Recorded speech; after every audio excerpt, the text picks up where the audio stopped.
Everyone, because remember how many of them have got dirty hands? So if you look now, Keir Starmer was in charge of the Crown Prosecution Service.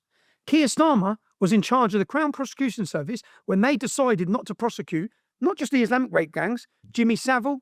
There's a cover-up going across the board. Whether you agree with Tommy or not, guess what? You can now get a hold of him on Connect. He will respond back on Connect. You can simply download the app. He's officially on there. Ask him any question. You agree with him. You don't agree with him. An article, something you saw, but now you can get direct contact with Tommy Robinson on Connect. And they all have dirty hands. So of course they can't allow. When I look, which I'm going to do in my next film, which is why they probably hate me. Do you know, when you're in prison, they're not allowed to hold you in solitary confinement. Yeah, I believe they've tried to destroy me each time I've gone to jail. So this most recent time, I went in as a civil offender because I made as a journalist, I made a film, and they give me an injunction. Remember these non-disclosure agreements you saw in the film, injunctions, things like this. They're being used across the board in the West to shut everyone up, whether it be in hospitals, whether just they pay people to be silent. So you're not really getting the truth. And the mainstream media are never giving us the truth. And I can give you more examples of stories like that. But they're silencing everyone. So when I had that film, I thought, right, I didn't want to release it because I didn't want to go to jail, but I did want to release it. So I made the decision, I sat my family down and said, I have to do this. Like, I have to let the public know. And I thought, if they come for me, when that film leaked, it had 200,000 views. When they come for me first, it had 200,000 views. So I knew, I sort of made a video saying, God, send me to jail. Because I need the world to see. The world needs to see lawfare. They need to understand how it's operated. You can't just keep reading headlines on people. You can't read a headline on this person being a sexual offender or this person being that without knowing what's going on behind the scenes of that. How come every single person who speaks up all of a sudden, even you look at Russell Brand, for example, Russell Brand was the darling of the left. He spoke out against Big Pharma. Now he's facing loads of prosecutions for sexual crimes. It's like across the board, anyone who tries to bring any of these conversations to the forefront is attacked. What's your solution? How do you fix this at this point? How do you fix it? The percentage you got is not a small number. Well, we fix it. You've started it in the United States of America. We had no hope until your election. So your election and the ripple that's coming out of the United States for free speech. Do you know how I've just been in prison and I sat there and I listened to Keir Starmer and I listened to him in the Oval Office talking to J.D. Vance and President Trump, talking about free speech. Do you know how infuriating it is and insulting it is when I'm sat on solitary confinement for making a film? No one's challenged the facts that are in the film. No one. Not one journalist has even spoke about it. None of them. And in 2000, I'm not going all over here. When I spoke about, they give me 13 months in prison for reporting outside a court case. When I come out of court that time, when I got released from prison, I was told, I got my computer.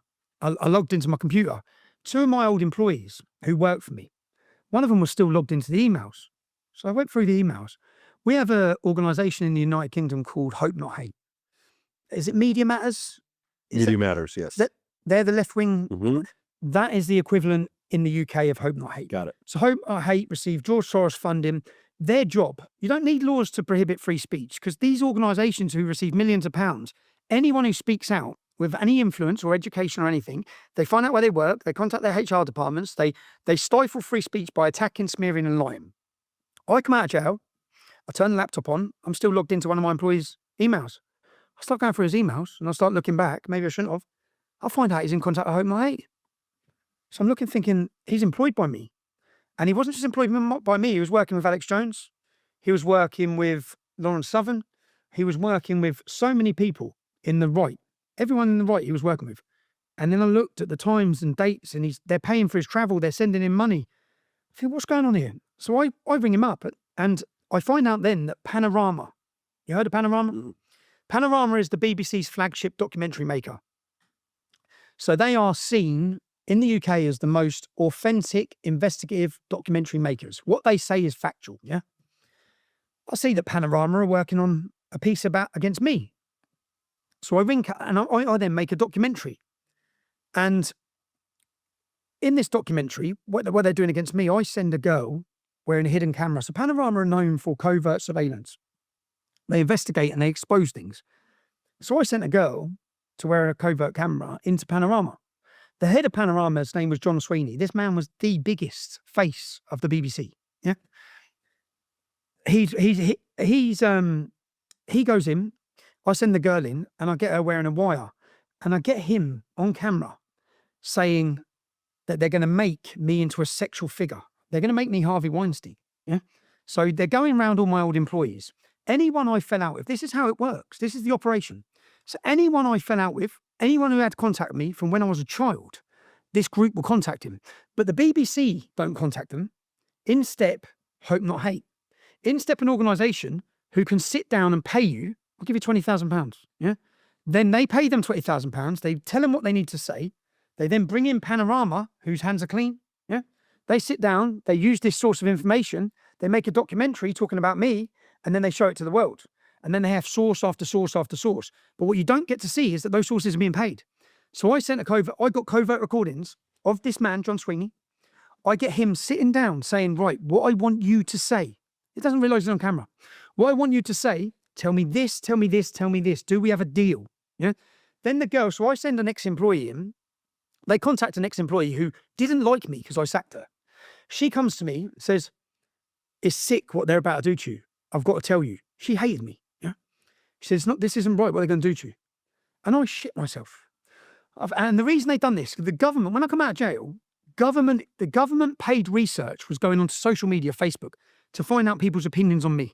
Now, the reason being that 600,000 British people signed a petition demanding my release from prison. This is 2017, when I'm in jail for reporting outside the court case. 30,000 people marched on Parliament. These sort of numbers aren't thinkable in the UK. It's worrying for the government. So they're working in on this documentary to take me down. I then say to the girl, right, okay. So they're contacting you. She doesn't like me. She could have sat down and lied to them about anything. They would have broadcast it. Yeah. So I said, okay, can we put a camera on you? Let's go to them. You tell them about an argument we've had. Yeah. We did have an argument. It was about a demonstration. It's about Mohammed hijab. Nothing about sex or anything. And she goes to him and says, right, I've got a recording on Tommy Robinson. He's really aggressive and he's shouting at me. And then she says, but I was screaming at him, and she starts saying it was my fault. And he says, don't worry, we'll clip all those bits out. He doesn't realise he's on camera. He goes, we're going to make this into a sexual thing against Tommy Robinson. That's what he says on camera. Yeah. So I'm sitting there getting all this.